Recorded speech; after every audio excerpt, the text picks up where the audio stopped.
नमस्कार, मी शाहिद खेरटकर सह्याद्री समाचार मध्ये आपल्या सर्वांचं स्वागत करतो। पाहूयात एक विशेष बातमी।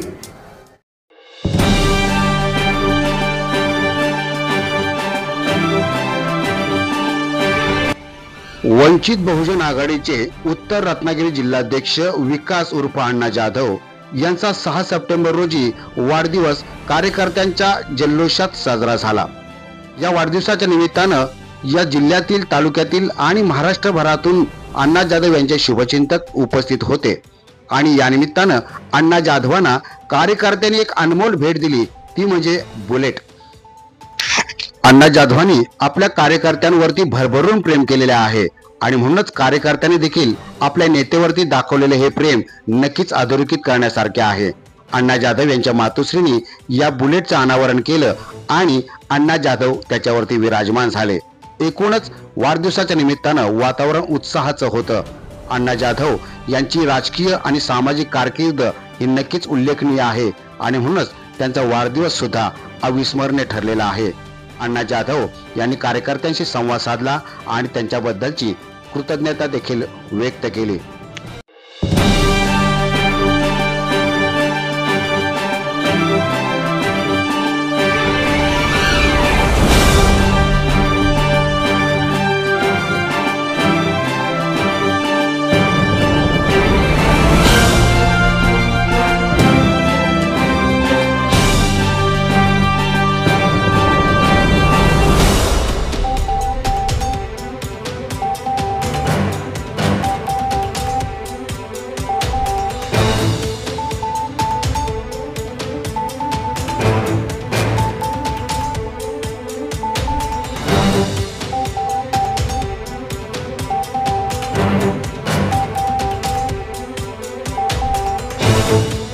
वाढदिवस आपला साजरा झालाय। कार्यकर्त्यांचा उत्साह दिसतोय, भरभरून शुभेच्छा मिळालेल्या आहेत, आशीर्वाद मिळाले आहेत आणि सगळ्यात महत्त्वाचं म्हणजे आज तुम्हाला एक शानदार बाईक अर्थात बुलेट तुम्हाला कार्यकर्त्यांनी भेट दिली। काय भावना आहे तुमच्या?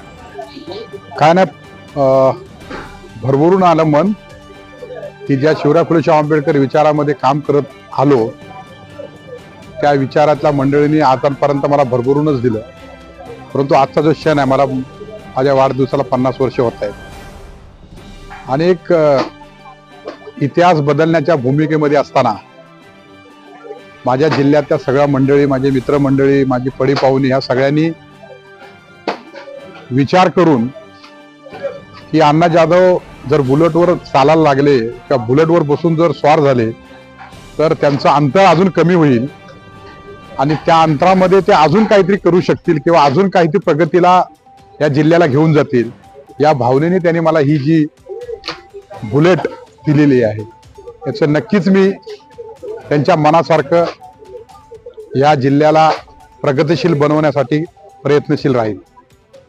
काय वाटतं आगामी काळामध्ये राजकीय समीकरण आहेत त्यामध्ये अण्णा जाधव कुठे दिसतील? ज्या पद्धतीने बुलेटची आज क्रेज आहे, खूप गाड्या आल्या, खूप गाड्या गेल्या, खूप वेगवेगळ्या कंपनीनी या बुलेटचं रेकॉर्ड तोडण्याचं काम केलं, परंतु बुलेट ही बुलेट असते आणि त्याचं उदाहरण ह्या मतदारसंघाच्या लोकांनी बुलेट देऊन आज सिद्ध केलंय की ज्यावेळी स्पर्धा सुरू होतील त्यावेळीला बुलेट म्हणजेच अण्णा जाधव हा 1 क्रमांकावर असेल असा मला मतदारांच्या विश्वासावर वाटतं। सांग, आणि ही कला तू कधीपासून जोपासतेस, कुठे राहतेस? सर, माझं नाव मनाली प्रदीप पवार। मी चिपळूण तालुक्यातली आपली खांडोत्री गावामध्ये राहणारी मुलगी आहे। तर मी सर खरं तर एक फार्मासिस्ट आहे प्रोफेशनली बोलला तर, आणि आर्टिस्ट म्हणजे माझं हे पॅशन आहे, आवड आहे। तर अशा छोट्या मोठ्या ऑर्डर्स मी सतत घेतच असते। तर काहीच दिवसांपूर्वी स्वप्नील गुरव माझे दादा आहेत आणि एक तेजस मोहिते सर, त्यांच्या ओळखीने मला ही स्केच करण्याची संधी मिळाली सर। सर, मी खूप लकी आहे की आपल्या अण्णासाहेब सारख्या प्रतिष्ठित व्यक्तीचं आपल्याला मला स्केच करायला मिळालं। त्याबद्दल मी खूप लकी समजते स्वतःला। तुम्ही कधीपासून तुला ही कला अवगत झाली? सर, तरी पण लहानपणापासून मला हे आवडच होती स्केच करण्याची, पण मला तसं वाटलं नव्हतं कधी की एवढं मला व्यवस्थित जमेल म्हणून। कोणाकडून प्रशिक्षण घेतलंस की उगत आहे? नाही, प्रशिक्षण वगैरे काही घेतलं नाहीये। असे तू किती स्केच काढले आजपर्यंत? त्याचं काही प्रदर्शन वगैरे लावलेस का? 25 ते 30 स्केच माझे झालेत ऑर्डर्स करून. त्याचं प्रदर्शन वगैरे कधी होणार? प्रदर्शन अजून तरी केलं नाहीये, पण भविष्यात नक्कीच असेल. तुला शुभेच्छा. अण्णा, आज या एका कलाकार मुलीनं तुम्हाला हे स्केच तुमच्या वाढदिवसाच्या निमित्ताने गिफ्ट दिलेलं आहे, तर काय सांगाल, आज तुम्हाला काय वाटतं याबद्दल?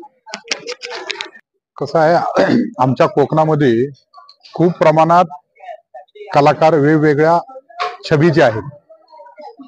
आमच्या इथं असणाऱ्या राजकीय लोकांनी किंवा पुढाऱ्यांनी किंवा इथल्या असणाऱ्या सामाजिक बांधिलकीच्या स्वतःहून पुढारी म्हणणाऱ्या लोकांनी ह्यांना हे गवसलं नाही, ह्यांना हे उमजलं नाही की आम्हाला कोणत्या कोणत्या क्षेत्रामधल्या कलाकारांना वरती काढलं पाहिजे.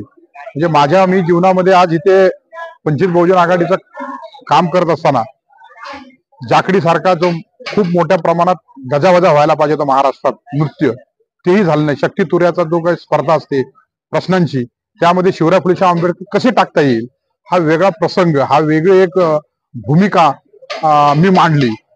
आणि मी अशा कलाकारांना शोधत असतो. अशा कलाकारांच्या माध्यमातून या महाराष्ट्राच्या कोकणातील जे कलाकार आहेत त्यांना उभं करण्याच्या भूमिकेत आम्ही वंचित बहुजन आघाडी आहोत. अशा वेगवेगळ्या स्तरातील लोकांना आम्ही प्राधान्य देतोय.